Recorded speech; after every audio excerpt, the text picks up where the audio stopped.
It's like you are going to those places which are described in those suttas, in those discourses by the Buddha. And it's very powerful because you read the suttas and you read place names, right? You read Rajagaha, you read Savatthi, you read about Benares.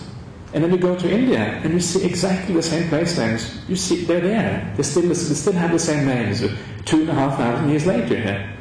And suddenly the inescapable conclusion for you is that these must be historical places.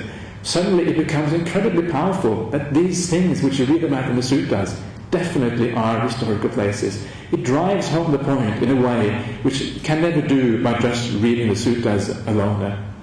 And it's very, very powerful. Rajagaha, for example, is called today Rajgir, and it's a direct derivation from that original name 2,500 years ago. Benares is called Varanasi, or even Benares, called Varanasi in the suttas. It's obviously exactly the same place as it was 2,500 years ago. You go to a place in Rajagaha it's called the hot springs in the suttas, and the story is in the suttas that when the monks were staying in Rajagaha, they would go and bathe in these hot springs because it has a natural heating in these hot springs. So it's very pleasant to bathe there, particularly in the winter time, of course. And you go to the exact same spot today, and what do you find? You find people bathing in these springs, even today, 2,500 years later.